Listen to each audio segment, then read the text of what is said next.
నమస్కారం. ఎంఆర్ న్యూస్కి స్వాగతం. నేను మీ రవి.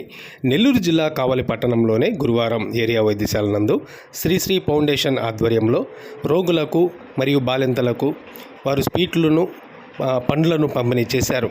ఈ సందర్భంగా శ్రీశ్రీ ఫౌండేషన్ వ్యవస్థాపక అధ్యక్షులు గుడిమెట్ల శ్రీనివాసులు, గుడిమెట్ల చిరంజీవి, రాజుకుమార్ లెలిన్లు మాట్లాడుతూ తమ కుమారుడు శ్రీశ్రీ పుట్టినరోజు సందర్భంగా ప్రతి ఏటా కూడా ఈ యొక్క సేవా కార్యక్రమాలు నిర్వహిస్తున్నామని వారు తెలిపారు. 2014 నందు ఈ యొక్క శ్రీశ్రీ ఫౌండేషన్ను స్థాపించడం జరిగిందని, అప్పటి నుంచి ఇప్పటి వరకు కూడా ప్రతి సేవా కార్యక్రమాలు చేస్తున్నామన్నారు. ఈరోజు తమ కుమారుడు శ్రీశ్రీ పుట్టినరోజు సందర్భంగా కావలి ఏరియా వైద్యశాల నందు ఈ యొక్క రోగులకు ఈ యొక్క పండ్లను పంపిణీ చేయడం జరిగిందన్నారు.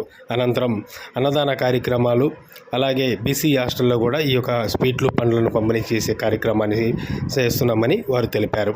ఈ కార్యక్రమానికి ముఖ్య అతిథులుగా జవహర్ భారతి మాజీ లెక్చరర్ పోతురాజు, మాజీ పీడీఎస్ నాయకుడు భాస్కర్, పలువురు నాయకులు తదితరులు పాల్గొన్నారు.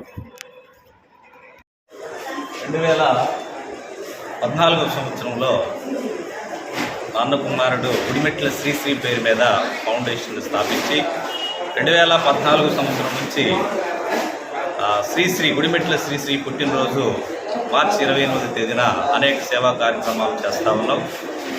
ఆ సేవా కార్యక్రమంలో భాగంగా ఈరోజు గవర్నమెంట్ హాస్పిటల్లో ఫ్రూట్స్ని డిస్ట్రిబ్యూట్ చేస్తున్నాం. ఈ ఫౌండేషను స్థాపించడం యొక్క ముఖ్య ఉద్దేశం ఏంటంటే, విద్యార్థులు ఎవరైతే ఉన్నారో, చదువుకునేటటువంటి విద్యార్థులు అనేక ఇబ్బందులు గురవుతూ ఉన్నారు. ఈ ఫీజులు కట్టకపోతే హాల్ టికెట్లు ఇవ్వలేకపోవటము, తర్వాత అనేక సమస్యలు ఉన్నాయి. ఆ సమస్యల కోసం, అదేవిధంగా విద్యార్థులని మోటివేట్ చేసి చదివించడం కోసం ఈ విధంగా ఉద్దేశాలతో ఈ ఫౌండేషన్ స్థాపించడం జరిగింది.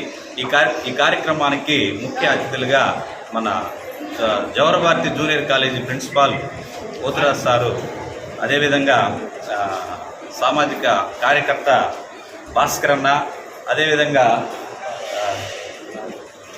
కృపారావు సారు లాజిక్ లెక్చరరు, అదేవిధంగా సర్దారు correspondent, Oxford school Alluri correspondent, ఈ కార్యక్రమం వ్యవస్థాపక అధ్యక్షుడు గుడిమెట్ల శ్రీనివాసులరావు, అదేవిధంగా ఉపాధ్యక్షులు దార్ల లెలీను అందరూ కూడా ఈ కార్యక్రమానికి హాజరవటం, ఈరోజు అతను పుట్టినరోజు సందర్భంగా ఈ మంచి కార్యక్రమాన్ని చేపట్టినందుకు చాలా సంతోషిస్తున్నాం.